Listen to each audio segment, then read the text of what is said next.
Africa's battlefields are changing. Once, wars here were fought by state armies, liberation movements, and sometimes ragtag militias. Today, there's another, quieter force shaping the continent's conflicts: private military companies, or PMCs. These firms are officially corporate security providers, but critics call them something else: mercenaries with better branding.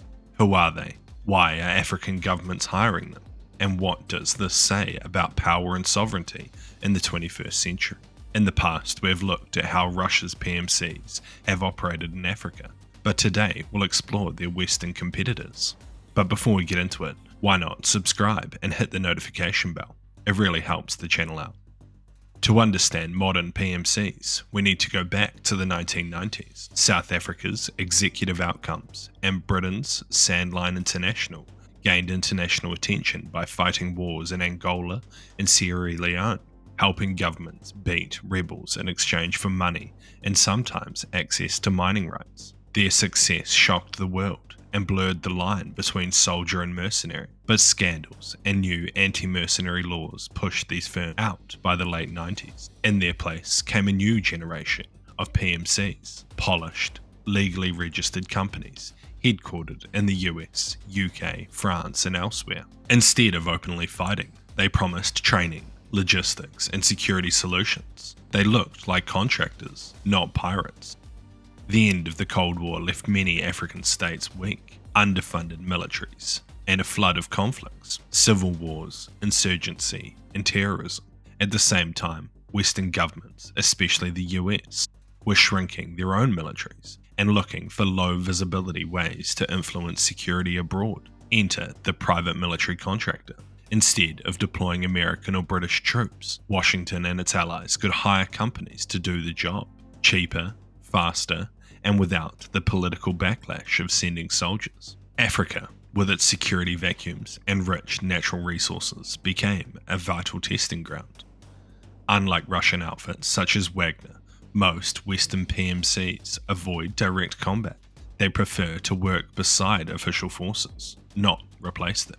Their roles usually fall into three buckets. Firstly, training and advising. In Nigeria, the US hired Military Professional Resource Incorporated in 2000 to modernize the Nigerian army after years of coups. After Liberia's brutal civil war, Washington paid Dynacorp International over $35 million to recruit and train an entirely new national army from scratch. And in Somalia, Bancroft Global has quietly embedded advisors within African Union troops fighting al-Shabaab, funded indirectly by US aid. Secondly, protection and security. Massive firms like G4S and GardaWorld guard embassies, oil fields, mining sites, airports, and aid convoys. Others, such as Control Risks, specialize in securing energy projects in volatile regions, like Nigeria's Niger Delta. And thirdly, logistics and aviation.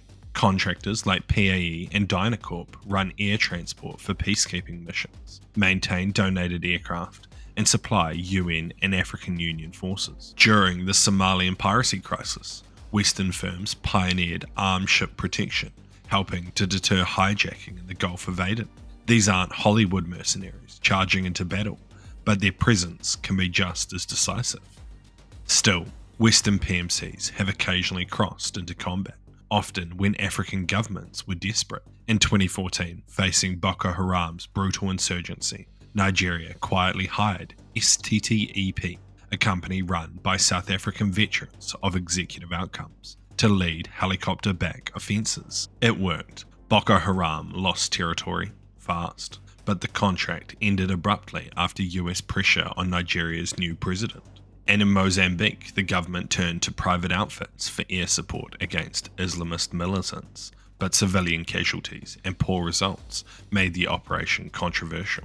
These episodes show why Western PMCs generally stay behind the scenes. Combat makes headlines and enemies. Training and logistics keep them profitable and politically acceptable.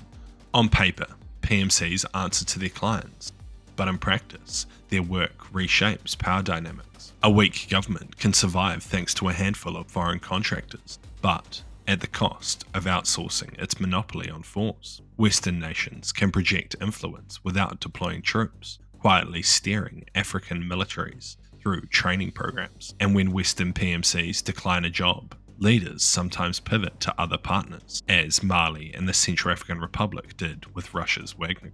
The African Union has warned about the erosion of sovereignty. In 2023, its Peace and Security Commission called for the complete expulsion of mercenaries from Africa.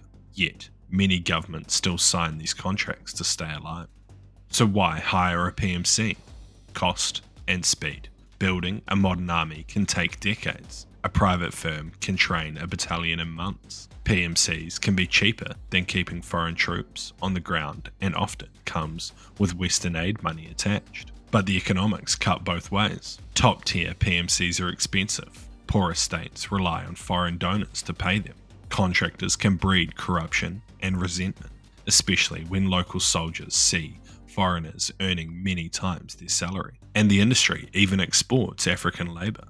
Thousands of Ugandan, Kenyan, and Sierra Leone veterans now work abroad for Western PMCs because they're cheaper than American or British contractors. Security, in other words, is becoming a commodity available to whoever pays. Western PMCs market themselves as professional and law-abiding, but oversight is thin. Contracts are generally secret, and if abuses happen, like civilian deaths in Mozambique, or the use of former child soldiers as guards by Western subcontractors, prosecutions are rare. Host nations often lack the power or will to investigate them, and home governments hesitate to intervene. Compared to Russia's Wagner, Western firms do face more scrutiny, and often include human rights training. But corporate mercenary scandals still erupt, and they damage both local legitimacy and Western credibility. In conclusion, private armies once felt like relics of the colonial past, but today they're business as usual, shaping wars, training soldiers, and protecting assets across Africa. For struggling states, PMCs can mean survival. For Western powers, they're a tool for influence, without boots on the ground.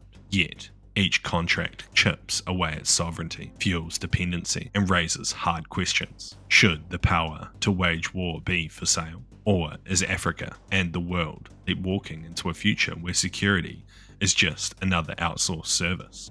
Let me know down in the comments below. I've been your host Daniel, and this is HM Intelligence. I'll see you next time. See you!